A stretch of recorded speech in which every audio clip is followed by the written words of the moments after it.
Wait, that hasn't messed anything up, has it? Right. I think we're live, mate. Okay, there we go. Are we live? Wait, let me see if I can You if have I to, you can have to get it on my refresh, thing. mate. Yeah, yeah, yeah. I was too eager. Wait, FPL Sims here. I can't Is even see he? the live stream yet. He's in the chat anyway. Good old boy. We are live. Oh, So, welcome everyone to the live stream. As you can tell, it's definitely the first time that we've done this in a little while. FPL Plug is with me today. No Ben. We're going to be going through all your game week 1 questions. Less than 24 hours now till the deadline, so really exciting stuff. We're going to look through Tom's team, and then we're also going to look through my team as well. But you should have probably already seen that already because we posted a video this morning. But yeah, it should be fun. What's your thoughts so far, Tom? Are you ready for the deadline, or are you sort of getting a bit scared? yeah, not at all. As I was saying to you just then, I'm excited to see your draft because I'm just looking at so many different drafts and getting so many different ideas, and just not knowing what I want to do. And then things are changing, like Bob's injury, Ah, Barco. Who knows about Barco? So yeah, definitely not locked in yet, but we'll see. yeah, no, it should be good. So yeah, obviously a few of you in here. We'll wait for a few more to join, and obviously get all your questions in the comments. We'll be going through as many as we physically can over the next hour-ish. If it lasts that long anyway. So yeah, first of all, we'll go into your team, Tom. Do you want to talk us through your thoughts and stuff like that about your team? Yeah, let's do it. I can't see the actual stream at the moment. Well, I can see the stream, but it's a bit behind, so I'll just go off my actual team. Okay, I'll talk you through it from top down then. So obviously Henderson and Fabianski in there. Henderson, I don't think has left my draft once, other than when I was trying out the Raya slash Muniz difference between him and Henderson and Gabriel. But honestly, Henderson, I'm very very happy with. Good fixtures, I'd say. And then obviously they were the fourth best defense last season. I don't think they've lost anyone in defense, if anyone, other than no. I don't. Have they lost anyone? Now, not in a minute. They've obviously been linked with Gahey and Anderson away, but they're not gone yet, have they? Yeah, they haven't gone yet, so I'm going to go off that. And obviously, the fourth best defence last season, so more than happy with Henderson at 4.5 million. Not too bothered about having a rotating keeper. I'd rather have a rotating keeper, maybe like a Flecken, but I'm going to have to use that zero point 0.5 million this season, I think. And then in the defence, oh yeah, I can see the screen now. So Barco, probably the one that if he's going to change, it's going to be Barco. Just because he's just so risky at the minute. I think with all their transfer news, they haven't signed that left back, or have they? Not just yet. It's like pending. I wouldn't say he'd be there for game week 1, but maybe Yeah. game week 2. And then we obviously heard today that Stupinan is training with the team. Mm. So yeah, I think it could be a little bit risky. Yeah, exactly. But saying that, with the sort of rotation, so you can see on my bench there, I've got Robinson and Harwood Bellis. With the rotation between those three, so Barco, Robinson, and Harwood Bellis, I pretty much won't be playing Barco again after game week 1. Really, I can basically just play Robinson the whole time, and then if I need to, switch him out for Harwood Bellis. So even if Barco dropped from the team, then it's not the worst thing in the world, and I Mm. still get his upside for game week 1 against Arsenal, against Everton. Sorry, I don't Yeah, think no, Everton are the best strike force, so there's at least a chance of Brighton getting a clean sheet. Obviously, they weren't great last season for clean sheets, I would say.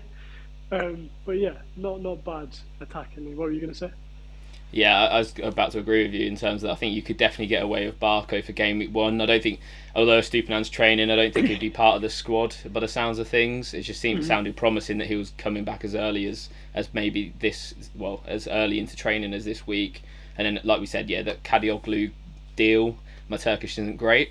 Doesn't seem too near at the minute. So yeah, I think you definitely get game week 1, potentially game week 2, but you probably don't even want to play him in game week 2 anyway. So it's quite short term. I think that's the only thing that I'd say about your defence is that if when Barco isn't selected, you're going to have to play Anthony Robinson every week, or Taylor Harwood Bellis, who's Mm-hmm. probably going to concede at least 2 goals every week. So yeah, Yeah. it looks good on paper, but obviously the depth is slightly worrying. On to your No, I midfield. agree. And well, I think just a point on that as well, we can talk about it a little bit later on, but I have had some ideas of how I can change it around a little bit without destroying the whole team to upgrade Barco to someone like Pedro Porro, but we'll save that for a little bit later. Cool, yeah, the midfield then. So I think Eze for me is basically the most nailed on person that has been in my draft the whole time, never left it, probably, hopefully, will never leave it. I was literally just watching Harry's video saying about the rumours for Man City. I mean, if he gets that move, maybe there's a conversation around dropping him. But I mean, until that happens, or at least we get like a here we go from Fabrizio, he's going to be in my team on penalties. Yeah. Well, most likely on penalties anyway. With Elise going, most set pieces you would have thought with Elise going. I think he's just going to be so talismanic. And if Mateta is back, which I've heard, hopefully he's back, but again, might be a slowly reintegrated into the team sort of moment. But yeah, Eze never left my team. And then Salah, for me, I'm just a bit more comfortable having Salah and Haaland in my draft because I know no one other than Saka then, really, Saka and Palmer, I guess, can hurt my rank. I think if I'm not mistaken, Salah's slightly higher owned than Saka. So I'll get hurt a little bit less if Saka does as well compared to, or each of them do well, if you get what I mean, with the overall effective ownership. But I just like Salah. He's a 90 minutes man for Liverpool. Liverpool hopefully are going to do, obviously I'm a Liverpool fan, but probably a bit biased, but hopefully are going to do very well this season under Arne Slot. And like, you just don't know. I will say though, I was at the Sevilla game and Slot was talking a lot to Jota. He was like, had a notepad out whenever they came over for water breaks, he would just speak to Jota and then everyone else would find out from Jota what they're doing. So if I was going to drop Salah, it would definitely be for Jota. That's interesting. You got some like insider knowledge there from the pre-season friendlies. But yeah, that's interesting. I've been tossing up 50-50 between Jota and Diaz, and that's quite interesting to know. Obviously, Diaz has looked quite sharp. I thought he played quite high, almost similar to Salah in that game. So yeah, that's interesting to know. Yeah, no, agreed on Diaz as well. To be fair, he did play very well in that game. I had this in my comments actually today, and I said with Jota and Diaz, I feel like their minutes are both equally sort of secure as each other. Yeah. Gakpo and Nunes could go on the left or the middle, both of them. So I just feel like with Jota, he is just more clinical in my opinion. Yes, Diaz can go through the left and he makes good runs, but I just don't know. I just feel like I can never tell with Diaz if he's going to be a very consistent player. Whereas I know with Jota, he's basically going to get an attack in return each game if Liverpool are playing well, obviously. Yeah. But that's just my thoughts on those two. Nice. Yeah. Well, what we'll do, we'll pause there in your midfield. We'll go halfway through your team because there's a flood of questions coming in. So I just want to get a few out of the way. Otherwise, we're going to have a massive list of them by the time we get around to them. So Harry Watson has asked, hey, Barco and Murphy or Duncan Rogers? So who would you choose out of those two? Obviously, Duncan Rogers probably a little bit safer than Barco and Murphy, right? Mm-hmm. Yeah, no, definitely. I think Barco and Murphy, both of those are more risky than Dunk and Rogers. But, maybe Murphy's less... Or Murphy's, I'd say, probably about the same as Rogers. Yeah. But Barco definitely a lot more risky than Dunk, but also a lot more upside. So it really depends. If you need Barco in your team, he's going to be starting past like game week 1 and 2. I would go for Duncan Rogers just for the safety of minutes. Yeah. But if you just need Barco for like this week, then go for that one. Nice. I agree with that. I think Murphy, unless they sign someone, is probably their first choice right winger, but I think the chance of them signing someone is quite high. And then Dunk obviously offers you that safety in terms of minutes over Barco at the moment. Jason's asked, just joined, where's Ben and who's Tom? So that's interesting. Ben couldn't make it tonight. He's a busy man, so we had to pull in Tom. If you don't know Tom, he's FPL Plug. All his links are in the description, so make sure you check him out if you haven't already. But yeah, another question, Jota or Gordon? Now this is interesting because I know a lot of people who have been messaging us in our Patreon, they usually only have one slot for like a 7.5 £7.5 million midfielder. They don't have Salah, but they do have Isak. Who are you going to go for? Are you going with Jota? Or are you going with Gordon? I think this is probably, I'm just looking at the fixtures, probably the hardest possible decision you can make this year.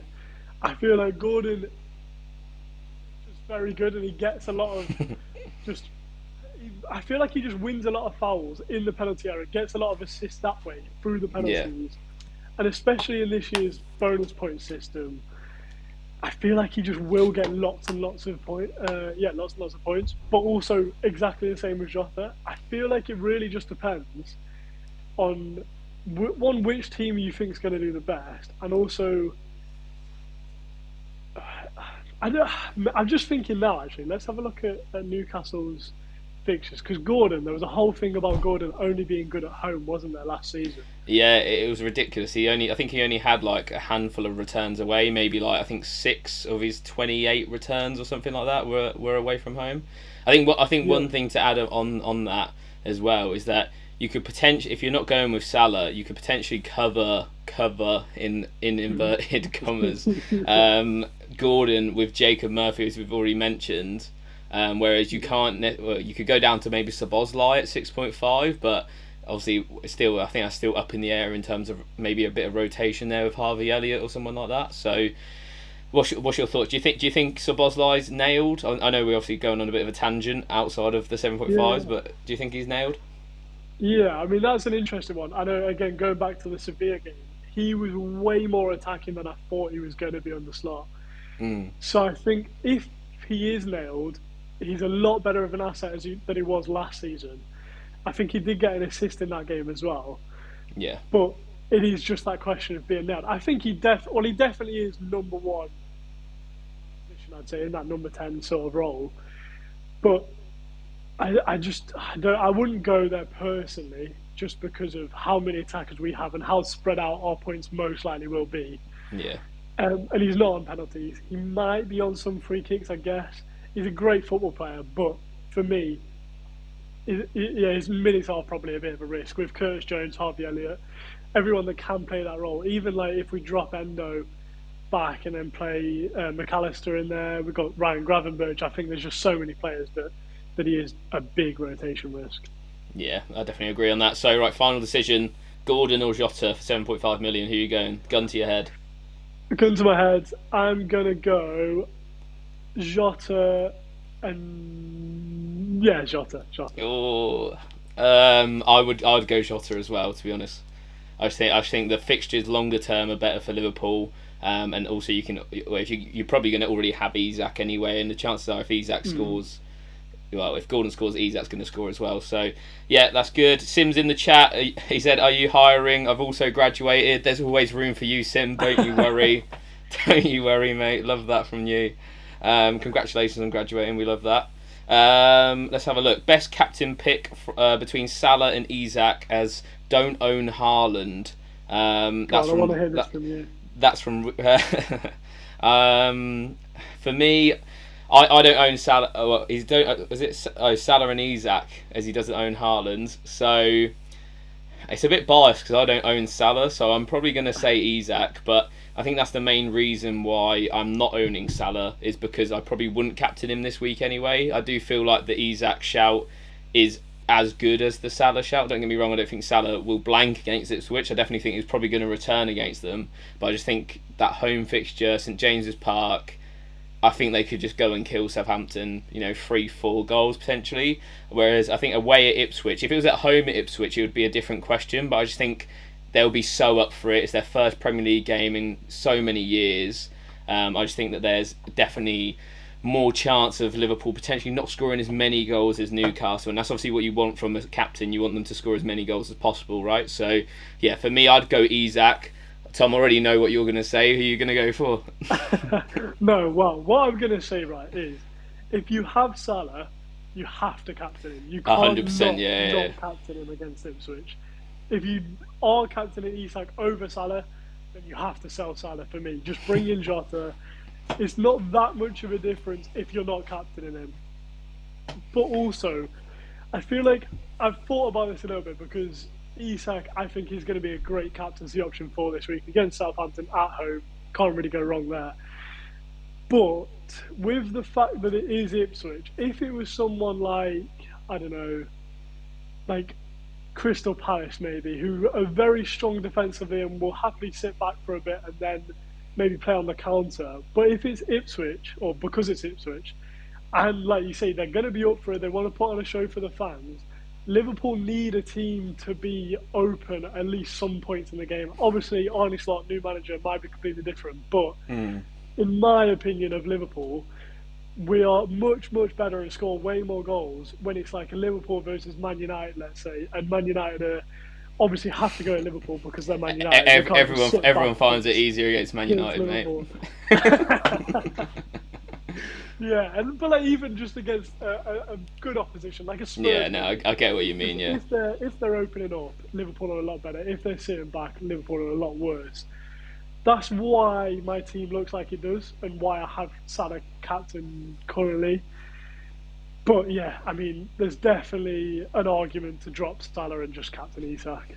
Yeah, and I think also it'll be a big swing as well straight away off game week 1. If we see one of those guys blank, the other one hauls, that's a huge swing straight away for, quite a small decision in terms, because they're both really, really good options. It's just almost like a flip of a coin, really, and obviously also down to squad structure. Do you want to go with Salah? Do you want to go without him as well? So, yeah, really interesting decision to make.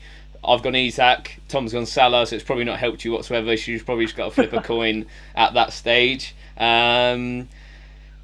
We've sort of spoken about this a little bit. Is Jota nailed to start, or is he a rotation risk? He's definitely a rotation risk. There's obviously Gakpo, there's Nunez, there's other players as well. We've seen Harvey Elliott even playing that sort of false 9 role. So I don't think you'll even see him get 90 minutes, but I think what you will see is him probably start game week 1. I think everyone's quite confident in the fact that the front three might be Diaz, Jota and Salah, like we saw against Sevilla. It looked like a first team lineup. Obviously, you're a Liverpool fan, Tom. Do you think that's the team that you'll probably play on game week 1? Yeah, it's the team that I think he'll play. It's a different question whether I think that is his. If everyone's fit, everyone's been back for a while, his number 1 squad. My feeling is that he does quite like Jota, and obviously Jota was injured for quite a lot last season. That's why he didn't sort of start that much for Klopp. I feel like even under Klopp, it would have been close between him, Gakpo, and Nunez. But yeah, I think Jota almost 100% starts game week 1, and probably starts for quite a few game weeks after that. But yeah, Nunez and Gakpo definitely take some minutes off him. Yeah, I think that's what I think. I think you'll get a few starts out of him for sure, but I just think you're never going to get 90 minutes. But Jota doesn't really need 90 minutes. We've seen that in his whole career. He's never really been a 90-minute man, but he's still, when he has played, obviously been absolutely ruthless. Loads of questions coming in. We'll try and get around as many as possible. We'll do some quick fire ones. Best defenders to own. Let's just do one premium, one 5 million, and then one 4.5 million. You go first. Okay, rogue shout. As a Liverpool fan, I'm really not that hot on Trent. I know, obviously, he's good attacking. 7 million. It just seems quite expensive for me. I get it. He's good. He will get assists.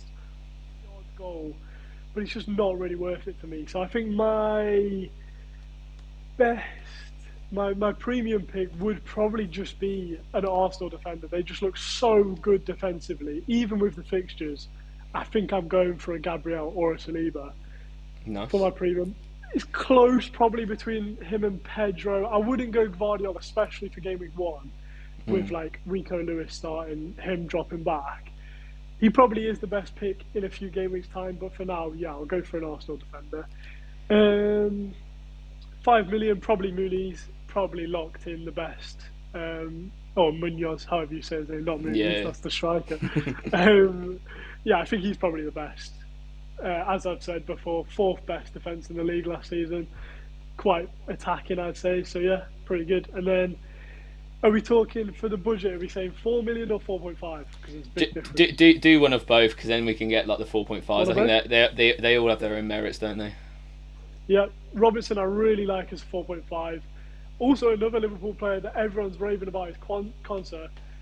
Really like him for game week 1 again, but I don't. I think people are just forgetting how good Kanate is of a defender. Yeah, yeah. Yes, Quanta is an absolutely ridiculously good young defender, but he is young, and he will get rotated with Kanate. There's no question about that in my mind. So I wouldn't go there personally. But yeah, Robertson 4.5, and then probably I'd just stick with Harwood Bellis. I'd say 4 million. Cool. For me, premium. I'm gonna count him in it, but it's on the cheaper side of premium. I'm gonna say Pedro Porro for the premium defender.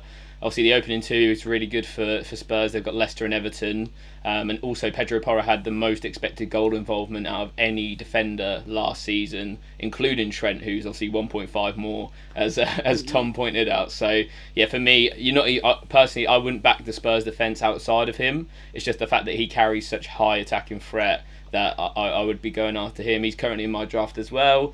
In terms of the £5 million-ish guy, I think it's got to be Munoz. I think everyone else at 5 million is almost a bit of a trap. We've obviously got like Luke Shaw, Reece James, Cucurella, Gusto. Wouldn't go anywhere near Chelsea defence right now. I think they could play about 25 different players in that.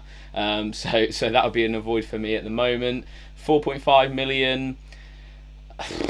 It's difficult. I think there's a few options I like. I don't know. I'm gonna say Mazraoui if he starts game week 1 because I feel like we will get the lineup before game week 1. So I feel if he does start, then he'll be straight in my team. But obviously if he doesn't start, I'm probably gonna have to say I'm gonna go Leif Davis. But obviously from game week 3, you'd bench him for the opening 2 and have him as a rotation. I'm just going for those obviously real high upside attacking defenders, as you can tell with my picks with Porro and Mazraoui. No, I like it. One person we haven't mentioned between us though is Lewis Hall. He's my other. I'm just naming my team basically at this rate. He's another £4.5 million defender. A lot of people from Newcastle think that he's going to start. So again, really really low owned 4.5. Got great attacking threat with him. So there's a few options there, as you can tell, for 4.5. And then for me at 4 million, I would probably go for Ben Johnson of Ipswich, just because he's been playing right wing back in pre-season, and if they do set up as a 5-back, then there is potential for some attacking threat there from him. So yeah, for me, I think that's the best 4 million. I think a lot of the 4 millions, like Harwood Bellis, like you mentioned, he's really high owned, like what's it, nearly 15% owned. I can't imagine many people will want to be keeping him on like a wild card and stuff like that, but who knows? His price might go down, but we'll have to wait and see. We'll get into some more questions now. Here we go. So this is interesting because you mentioned all three when you were talking about premium defenders. You have to pick one: Porro, Gabriel, or Gvardiol. Pick one. How many game weeks do I have to have him for? Opening 6. Opening 6. Okay, let me have a look at Arsenal's fixtures. Okay, I'm gonna rule out Gabriel just because of the fixtures. They are just Fair so enough. bad that I don't think I can. So it has to be Porro for me. I don't think Gvardiol is quite as good as Porro, especially attackingly. Close. I mean, I say that I rule Gabriel out, but he just keeps pulling me back in, and I just the only thing that really puts me off Gabriel is that the hard games are away. That literally all 3 of them are away. If any of them were at home, I think I'd be a lot more bullish, I guess, on Gabriel. But yeah, I'll go Porro. What about you? Yeah, I would go Porro. It's just interesting that you went Porro, but he's not in your lineup, mate. You've got Gvardiol and Gabriel in there. Well, okay, right. Let's get on to it then. That was what I was literally about to say about Barker. So, one of my ideas, kind of skipping forward to the forward line as well, is Solanke down to Chris Wood and then Barker up to Porro, because that's the exact amount of money, like the exact same money. And I still like Chris Wood. I think Solanke's quite risky, so I'd be okay going without him for a few game weeks, maybe bring him on in the wild card if I need to. Yeah. And then I have Pedro Porro for the opening couple games. As I said, really like Pedro Porro, and then I don't have to have the headache of Barco. So that could definitely be a real possibility that I do go for. Yeah, no, that sounds like a good route, and then also it covers off that depth problem that we mentioned at the start as well, Hmm. in terms of having to rotate as well, which is cool. Right, we'll go for a couple more questions then. FPL Pat, the legend himself. For any Bournemouth news, go to that man. Underrating Ipswich, in my opinion. First game back, sunny Saturday lunchtime. They'll be bang up for it. Yeah, well, so will Liverpool. So I don't know if Oh. Pat's an Ipswich fan or what. A Spurs Ipswich fan, maybe half and half. I'm not too Oh, sure on that really? one. Let's have a look. Someone saying thoughts on Havertz. I feel like he hasn't really been mentioned as we get closer to the deadline. He's been pretty solid in pre-season. Obviously, the last friendly that he did actually start up front. I think his minutes are secured, but where they are is another question, right? In terms of if he's going to play in that midfield role or up front. Would you consider him for game week 1? I've said this quite a lot in my comments recently, actually, because I feel like a lot of the general public are very hot on Havertz. But for me, I just feel like there's better picks pretty much all around in the forward line. Like you say, I want a midfielder that plays in up front, not a forward that plays in midfield. So, with Havertz possibly getting knocked off by Jesus, for me, it's not the one. He doesn't have penalty, so there's not that to go to. I'd rather have Solanke. I think for 0.5 million less, he's not for me. Yeah, no, I think I agree with that. I know I'd expect Havertz to start up top against Wolves, but I think there's always that problem 60, 70 minutes in the game that he might get moved into midfield, or he might even get taken off for Jesus too. And I think 8 million is quite a premium price to pay. If he was a midfielder, I think most people would have him in, but because he's not, I think that's why we're seeing probably a little bit less ownership on him at the moment. Let's have a look. Someone saying Van Dijk in for Gvardiol. Are you a fan of Van Dijk? Are you more in the Gvardiol camp? How much is Van Dijk at the minute? I don't know if They're the same. They're 6. They're both 6. Yeah. No, I'd definitely rather have Gvardiol than Van Dijk. I think you could just go for. Yeah. I mean, I say you could just go for Kwanzaa after saying that he's not nailed on, but I think you could probably go for Kwanzaa at 4.5 million compared to 6 million. Yeah. At that point, yeah, no, Van Awesome. Dijk's not for me really. Wicked. Make sure also, guys, smash the like button as well. There's actually quite a few of you in here, considering I literally announced it about 10 minutes before we went live. So appreciate everyone tuning in. If you could smash the like button, we do appreciate it. Someone's asking about Isak captain game week 1. We discussed that a little bit earlier. I'm captaining him game week 1. And Tom, you said he's a good option as well, right? Probably it's like 1 and 2 between Salah and him. Would you say? Yeah, agreed. Yeah, definitely. Awesome. How many minutes will Garnacho get for United on Friday? That is like the money question that I think everyone's trying to work out. Is almost like who's going to start for United, which is quite hard to predict. Even as a United fan, I don't really know who's going to play between Ahmad and Garnacho, because in the first half of the Community Shield, Ahmad played really, really well and was probably unlucky not to get any sort of return in that in terms of an assist. He set up Mason Mount for like an open goal, but he just couldn't get there. Elsewhere, Garnacho came on, scored a goal. So it's tough. If I'm honest, if I was Ten Hag, I'd probably bench Rashford and start Garnacho and Ahmad, but it's just not going to happen. So yeah, I think we will try and, well, we probably will get a leak for the lineups, just because the deadline is 15 minutes before the lineups are announced now. So I'd expect us to get the leak of that lineup before the deadline. If we don't, I'd probably just avoid him and just sort of assess who does start, because yeah, I think it's quite a lot of money to pay if you don't know they're going to start game week 1. What's your thoughts on Garnacho? Would you consider him? Yeah, sorry, I just had one question on that. I was just checking the deadline. I was thinking this before. Do you know? Because the deadline's at 6:30. Yeah. The actual game's at 8, and usually lineups come out an hour before. Mm-hmm. Is the lineup coming out like, because you said 15 minutes before, or is it 30 minutes before? It might be a little bit different. I know the lineups come out. Is it 75 minutes pre kickoff now? It's a little bit longer, basically. Yeah. Right. There's an article on the Premier League website if anyone wants to actually research that right now, because I might have got my calculations wrong in that, but No, I mean that would make sense if it's yeah, but basically the lineups get announced earlier than what they did last season, basically, and the deadline hasn't changed, so it should be a little bit earlier. Yeah. Yeah. Cool. All right. Yeah. Brilliant. I mean, sorry. What was the question? Garnacho. Yeah. Yeah, I mean, I feel like Garnacho is probably the only Manchester United player I've actually considered so far. I think 6.5's still a bit too steep for me. He's a good player and he was a really good pick last year. What was he like, 4.5 or 5 million, whatever he Yeah, was? 5 mil. Yeah, 5 mil. I think was a steal last season, and even last season I didn't have him in all the time. So 6.5 million with Man United, I still don't really know how good you're going to be. Obviously, you could be amazing. I don't. We'll see. But yeah, I mean, I'm not going for Guardiola yet, but he could come into my team if we see that he's like the most nailed on left winger. But like you say, with Rashford, it could, especially with Hoyland back, Garnacho might just be completely out of the team. I don't know. I don't really know that Man United squad too well. But yeah, not for me. No, you've nailed it on the head, to be honest. Because at the minute in pre-season, we've been playing with like a box midfield of Mainu, Casemiro, Bruno, and Mount.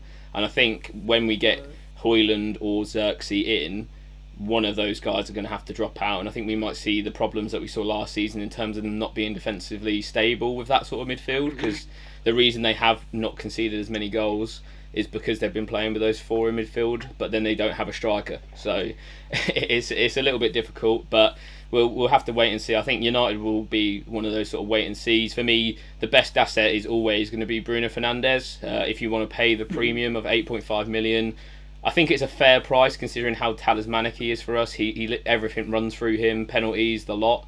So yeah, for me, he's a really good pick. Matthew Jelly has said opinions on Bruno as a pick. Do you agree with that? Do you think he's the best option at United? Yeah, I'd probably say yeah. I'd say he's definitely the best option at United. I think it's a hard one for me because, like you said, I think he is just priced like perfectly.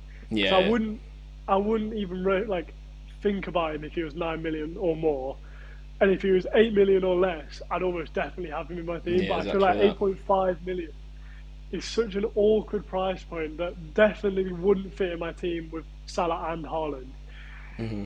Possibly it would fit in my team if I got rid of Solanke and Salah and then just spread it out across like Bruno and Saka. Yeah, yeah. But for me, that structure's not what I'm going for, so he's not a pick for me. But yeah, I can see why he is being picked. I don't want to offend you here, but he's a little bit of a boring pick for me because he doesn't seem like that Salah type. Like he's a winger, he's always pressing forwards, and he counts as a midfielder. I know it's a lot harder to describe. I think Bruno's role and how talismanic he actually is.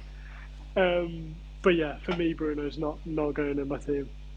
Fair enough. 8.5 million. It's a lot to pay, to be fair. Mm. United obviously got Fulham and then Brighton, so again, not the easiest of fixtures either for them at the moment. Let's have a look at some more questions. We've got Woodall Muniz. I think you were asking about Muniz earlier today with FPL Yeah, Ambrose. yeah, yeah. What's your thoughts? Obviously, I think you were turned off him by his minutes, right?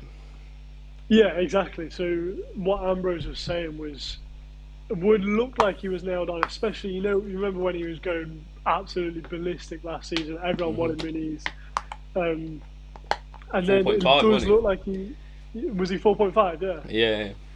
yeah. So I mean that is an absolute bargain price for Muniz.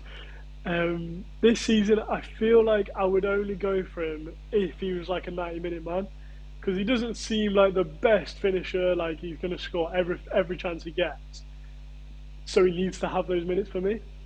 And Yeah. Fulham obviously aren't the most attacking team ever.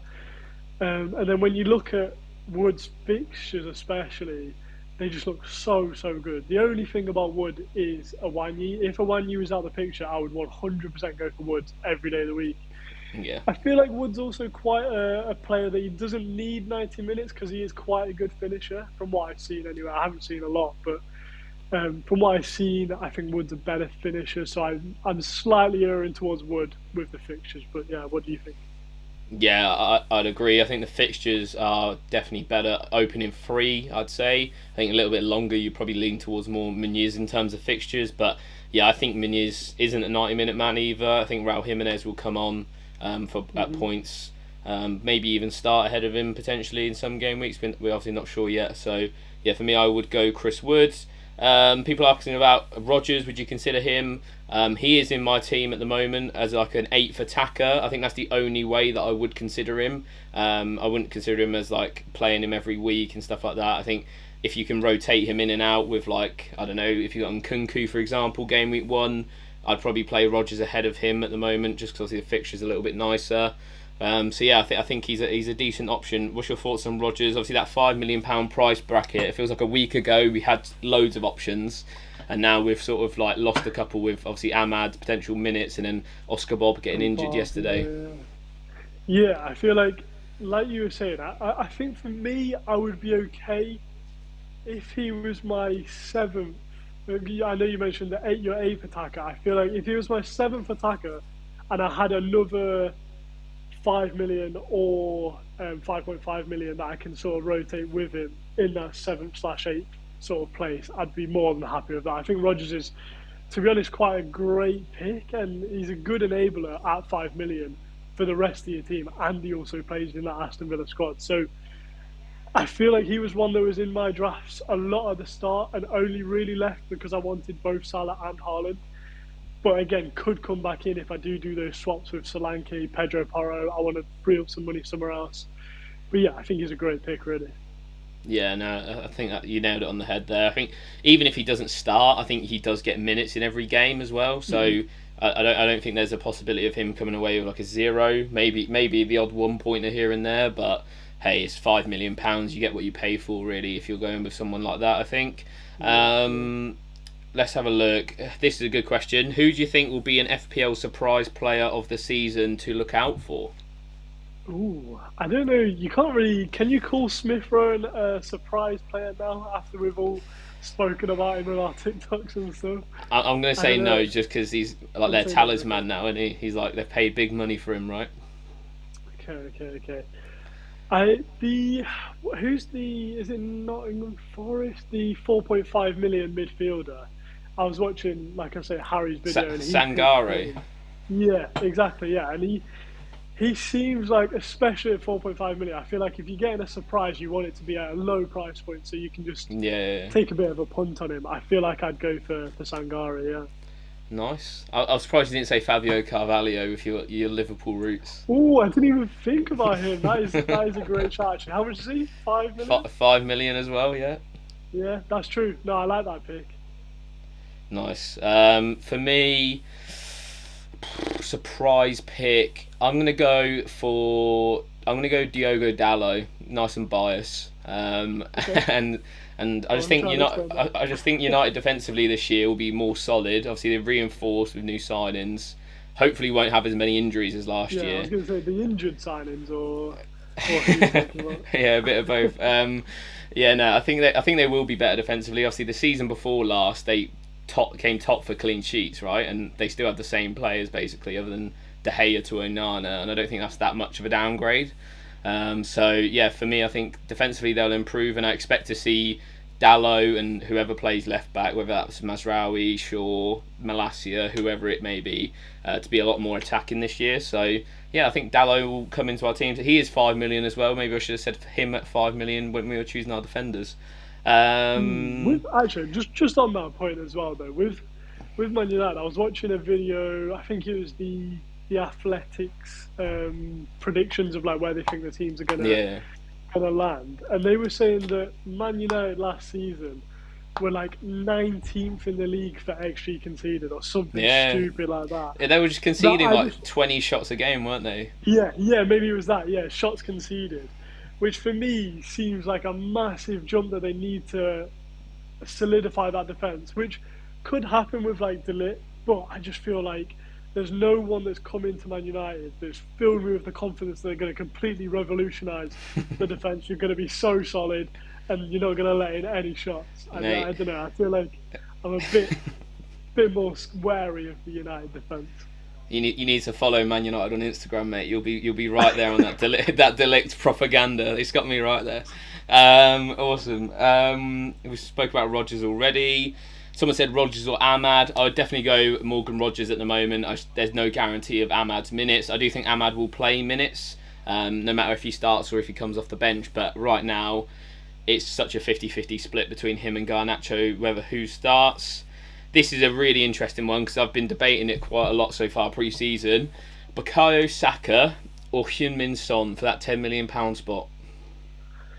Oh, I feel like definitely. I feel like this is a more clear-cut answer for me. And if I was going for someone in that spot, it would definitely be Saka.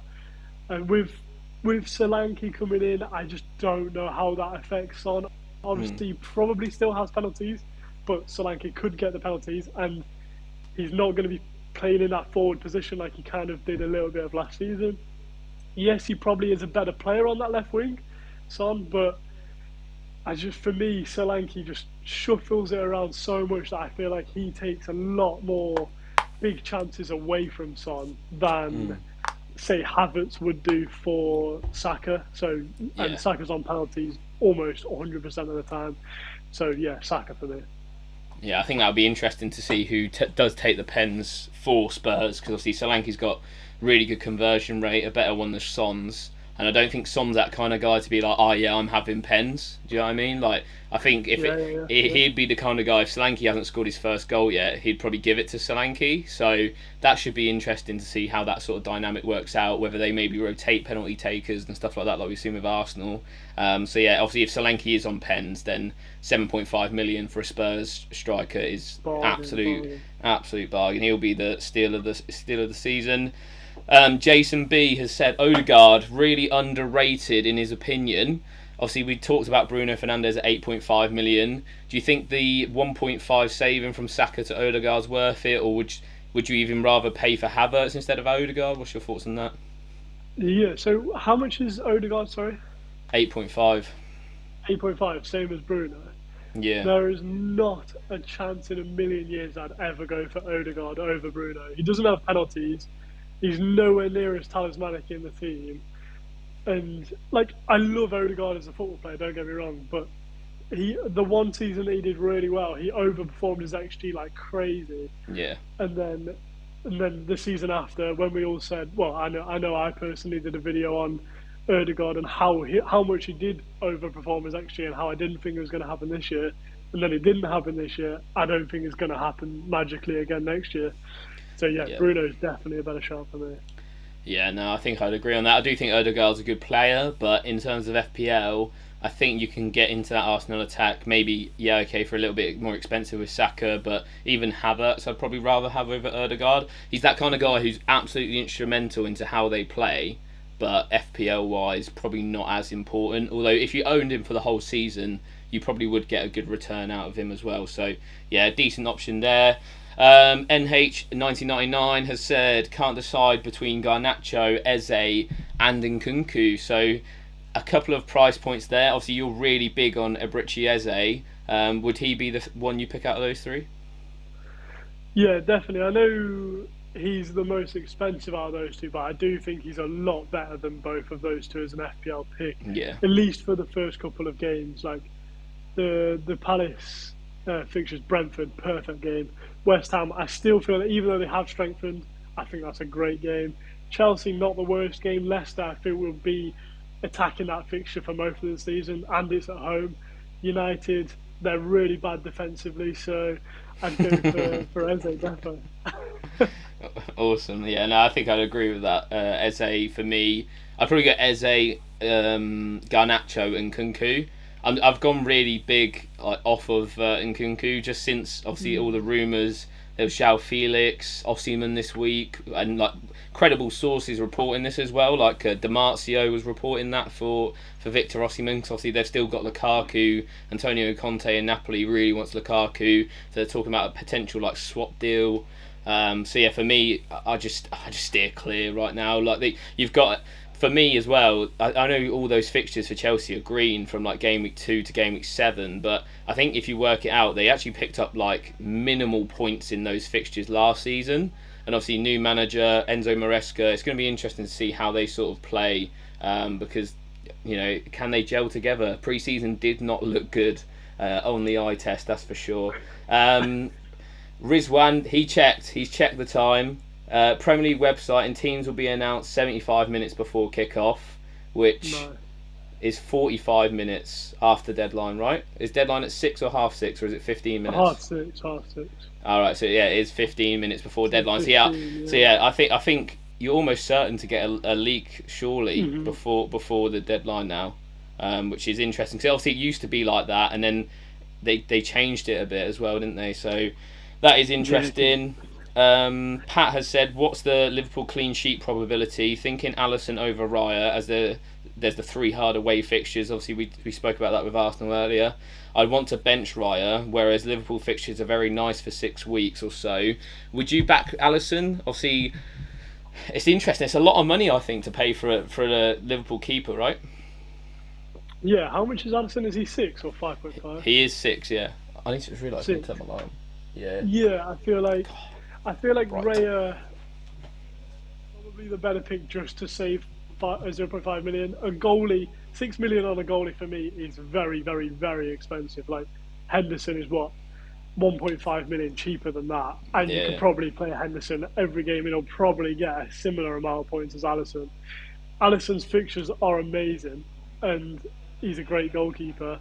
But Liverpool defensively aren't bad. I think we were like 3rd best in the league last season, and he makes great saves, but he doesn't make too many saves. And you want to be making a lot of saves rather than good saves, if that makes sense. No, yeah, definitely makes sense. Yeah. Go on. What do you think? Yeah, no, I totally agree with you. I think it is expensive to pay for him, especially when you can get an outfield player who's probably a lot easier to move. Because realistically, you're not going to move Alisson to another 6 million keeper because you probably won't go Edison. So I'd rather go a Van Dijk even. Obviously, you're going to be assured of minutes if you choose him. So yeah, I think that's the move to go for personally. Farah asks, is Hull gonna definitely start? What's your thoughts on Hull? I don't think I got your opinion on him, right? Yeah, no, I don't, to be honest, I don't really know too much about why everyone thinks that Hall's going to start. So, obviously, if you think about it, you've got, is Trippier still there, right? Is he still there? Trippier's been part of pre-season as well. Trippier's been part of pre-season. You got Botman, Byrne, I guess Lascelles centre back. Who is their left back options? Is it just Byrne?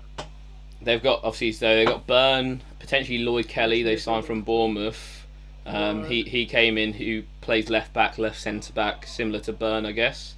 Obviously Lewis Hall himself, and then maybe Livramento, but I'm not too sure if he plays there like consistently. Yeah, no, and that's why I feel like I don't think I would go with Hall.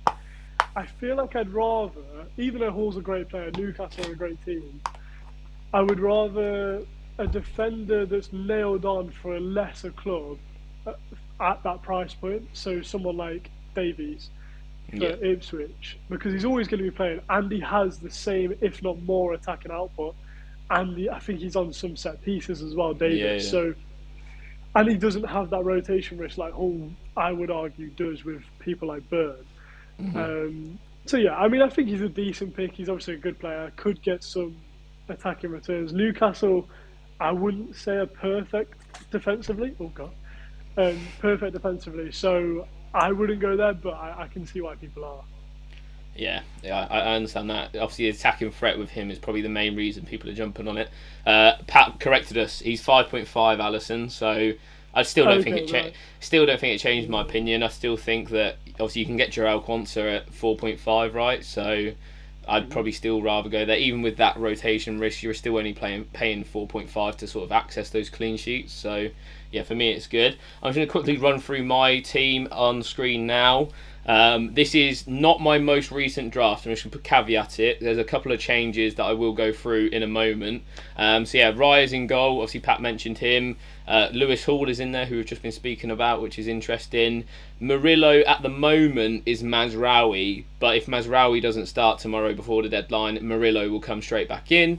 Got Pedro Porro as well to finish off the back three. This is where it mixes up a little bit. I've gone with Saka over Son, and I've gone with Jacob Murphy over Gordon. And then I've also gone Solanke instead of João Pedro up front. So just use your imagination, because Josh didn't have time to do the graphics before the live stream, unfortunately. And then obviously got in the midfield, so it would be Saka, Jota, Murphy and Bruno Fernandes. And then the front three, we've got Isak, Haaland, and Solanke. Isak will definitely be my captain come game week 1. I'm 100% settled on that, unless overnight he gets food poisoning or something. And then on the bench, it isn't obviously going to be Oscar Bob anymore. It will be Morgan Rogers, and then obviously Leif Davis and Wout Faes. The reason I've gone with Faes, I know I said Ben Johnson's obviously my best or my favourite £4 million defender, is just because with my rotation of those £4.5 million defenders, I think it's like game week 6, 2 of them have a bad fixture, so Wout Faes comes in for I think like Southampton away or something like that. So I've literally just planned ahead and just I need him for that week and that week only, basically. So that is why he's in there. Obviously, Tom, before the stream, you were like, "Oh yeah, I'm going to say something about your team." So go on then, slate the team. Obviously, there's no Salah in there, right? No, okay. One question that I wanted to ask about your team. So I know you were talking earlier about, or actually FPL Pat's question when we were talking about Raya and Alisson. And you wanted more money in your outfield players so that you could maybe move on quicker. That was my exact thought process with Henderson and Raya and Gabriel and Munoz. I'd rather Henderson and Gabriel, so I could move out of Gabriel if I need to. But what was your thinking of going maybe cheaper on the defender and more expensive on the goalie? I think it's because I just want Arsenal defence regardless. I'm not really too fussed about the fixtures, to be honest, because we've even seen last season that away to City they've kept a clean sheet there. So for me, defensively, they're more than capable of going to Villa Park or Tottenham or the Etihad and keeping a clean sheet. So as long as they get the 2 at home, which I've got with obviously Wolves and Brighton, they keep 2 out of 5. I think I'll probably be matching most goalkeepers. And then obviously, my plan anyway is a little bit longer term, so I probably won't wildcard until maybe game week 10, something like that. So then I have that nice run of fixtures as well, post like the game week 6 sort of turn of fixtures for them. So that was my thoughts, and obviously it saves me that 0.5 as well, which I think 0.5 at the moment you can do a lot with. It's obviously the budget's quite tight in most squads, so yeah, that's why I've gone with that. And then I also haven't gone with a Palace defender, just because obviously Gahey and Anderson both linked with moves away to Newcastle and Fulham respectively, so I've just sort of tried to avoid the 4.5 Palace defender, and I don't really want to pay the 5 million for Munoz personally. I think there's slightly better options, or not slightly better, but not as bad options at 4.5 that I feel could like match his points, if that makes sense. Yeah, nice. And one question: how much is Murillo? 4.5. 4.5. Yeah. So you've got 3 4.5 defenders and then a 4 million defender. That is mental. I don't think I've actually seen that in a draft yet. So you've just got Pedro Porro basically as your only expensive premium defender. Yeah, which I quite like, to be honest. I feel like especially now, I feel like defenders back in the day in FPL were a lot better because I don't know, but it was probably easier to get bonus points, and especially we've seen so many less clean sheets this season last season, sorry, that there's not much point loading up in the defence. But like you say, you'd want an Arsenal defender. I feel like for any fixture, I'm happy to have an Arsenal defender because they are so good. So yeah, I quite like the way you're setting up there. Let me have a look at your midfield then. So you've got Saka, Jota, Murphy and Bruno now. Yeah, that's the one. You nailed it first time. I'm proud of you for that. Because the only thing I was thinking was, I was looking at your team and I was really jealous that you'd fit Gordon in. But if you're moving that to Murphy, I like Murphy, but I don't know how talismanic compared to Gordon he will be. I might just be doubting him because he's Murphy, and I don't know. I just feel like he's not going to be quite as talismanic as Gordon, but he may well be, and he may do very well. But I do like that you've gone Saka over Son, 100%. Yeah, I think it'll be interesting for sure. Like that, I think that's the compromise because you're still getting that Spurs attack with Solanke, but with you're losing Gordon to sort of get that because I see Saka's coming in there and you've got to upgrade Pedro. So yeah, it's a tough one, but I think I'm definitely more on the side of the Saka, Solanke, Murphy. I'm just going to hope that maybe Gordon doesn't get those minutes that everyone thinks he might not get because he's just come back to pre-season for Newcastle. I don't think it's a worry in terms of him starting, but I think he could maybe, if they are 3-0 up in that second half, he will probably get subbed off, because why would they risk him for any longer than that? Exactly. There's options there in the squad that they can rotate. Whereas on the right hand side, Almiron's been linked with a move away. He's just not in any sort of contention to play. So yeah, for me, that's why I've gone with Murphy, and obviously Jimmy G, massive fan of Murphy as well. So make sure you check him out. He'll ride that bandwagon all the way home. Let's have a look. Best 4.5 defender rotation. Do you have one off the top of your head that you know about? 4.5 defender rotation. I mean, the one that I've got right now is Robertson and then the two £4 million.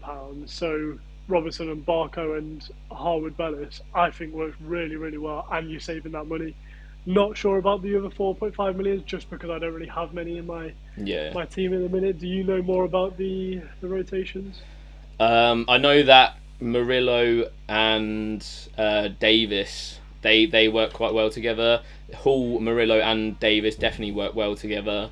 I think I've also seen on Twitter yesterday about Quansah and Mikolenko. I think Liverpool and Everton's fixtures are rotating quite nicely. So if we do know that Quansah can sustain, at least if you're maybe on an early wild card strategy, I think that could be an option that you maybe look at in terms of going with those two. But yeah, it's interesting that. Someone saying, what are you doing with Oscar Bob since he's injured? He's going to Morgan Rogers, so no need to worry about that. Well, he already is Morgan Rogers. It's just a delayed draft. I'll take my draft off the screen because mine's a little bit out of date, and Tom's is fresh. Thoughts on Isak to Watkins game week 3? Is that a move that you consider? Obviously, Watkins' fixture run from then is unbelievable. I think it starts with Leicester away in game week 3. Is that something that you'll do? I mean, I can promise you I will not be getting rid of Isak. If I had someone like maybe Solanke, what's his fixtures like? Solanke. Yeah. Maybe with that. But then you've got to find that 1.5 to get up to Watkins. Yeah, exactly. That's very true. I don't think I'll be having Watkins. I think it's just you can't have everyone this year. I would love to have Watkins. He's a great football player. And also a great FPL asset. He was really good for me last season, but yeah, you just can't have everyone. Yeah, I'm slightly more tempted, to be fair. I probably will go either Solanke, because obviously I've got Bruno Fernandes in midfield, so I could easily drop the cash out of Bruno, that 1.5 to 7, which if Eze's still at Palace, that's an option there, and Buemo as well, 7. Or I could even go down to Garnacho if he's got a starting role by that point, and then bring in Watkins come game week 3. I think he is one of those players that everyone will look towards. That's almost like the first switch of fixtures, maybe after Chelsea, that everyone's going to be trying to target. But yeah, that's interesting. Why no Eze for my team? I just think I am a bit worried about this Man City rumours. I'm not going to lie. I think that is a possibility. Over the next couple of weeks, because they have confirmed that they're going into the market, and when I think about who they're going to buy, he's almost like top of that list. He has been top of their list for a while now. They were going to get him, was it last year, but they got Mateus Nunes instead. So I think it's a matter of time before they do buy him, and it sounds like it might be this summer. What's your thoughts on Eze? We'll obviously round this off in a minute, but do you think he's maybe going to go City? Yeah, I mean, it's hard because they do have, obviously, he has been a transfer target for a long time, and they have lost Julian Alvarez now. So they have the money to spend have the space in that sort of area for Eze. So I mean, I think it'd be a great signing for them, and I think they should do it. And if they are going to buy someone like Eze, I would assume it's going to be for quite a lot of money. So then I would assume that he's going to start quite a lot. So then I'd just happily have Eze in that Man City team. So for me, it's not too much of a worry if Eze goes to the best team in the league. Interesting. You don't think Pep Roulette's going to be affecting Eze? It's interesting. Yeah, I think he's got a £60 million release clause, so that makes me think that it's doable. Do you know what I mean? I feel that's quite cheap, like for a player like him. I think Definitely. You could. If he didn't have a release clause, I think you could see maybe 80 million, like pretty easily in today's market. So, yeah, I think it's interesting, one to watch out for as well. Obviously, I wouldn't say don't get Eze because of the potential transfer, but I think it's definitely something to bear in mind if you are going with him. Probably the final question before we wrap things up: is it bad to go with both Son and Solanke, or would you advise maybe going with a Saka as well? Yeah, I mean, I personally wouldn't go for both just because you don't know how they're going to work together. You haven't seen them play together. It's a lot harder it's just a lot riskier, really. I'd go Saka and then Solanke for me. No. Yeah, I feel like that's quite an easy one for me. What about you? Yeah, no. I definitely agree on that. I think, yeah, we haven't seen them play together just yet, so go on their side of caution. Probably go with Saka and Solanke in that scenario, which obviously which was my team, I guess you could say. So yeah, it's interesting. Well, thank you everyone for tuning in. There's been like 30 of you consistently in here throughout the whole hour, which I find absolutely amazing that you'd listen to both of us for an hour talking about FPL, which is funny. But if you want to see more of Tom, make sure you check out his links in the description. Get him a subscribe on YouTube. It massively help him out. Tom, anything else you want to plug that I've missed? Get it? No, just thank you very much for having the FPL plug on your live stream. I've enjoyed it, and yeah, thank you to everyone that's been in here. The questions have been great. Yeah, definitely agree on that. And as always, if you want your team reviewed by us, I know there's a few teams popping around in the comments. We review all the teams on Patreon. There's loads of you guys over on the Patreon at the minute, which is epic. Really cool community over there. So make sure you check that out in the description as well. Loads of description links for you guys to go on, which will be cool. But yeah, thanks again, Tom, for joining us. We'll both be at Fest tomorrow cheering on that Bruno Fernandes haul, right? No, we'll be cheering on Emil Smith Rowe's hat trick. We'll have to wait and see. Well, thanks for joining us. Have a good evening, everyone, and good luck tomorrow for that Game Week 1 deadline. Obviously, follow us all on the socials and stuff like that for the up-to-date team news. We'll try and post it everywhere, but obviously Instagram's probably the best for us, and we'll catch you all next time. See you later, guys. Nice one.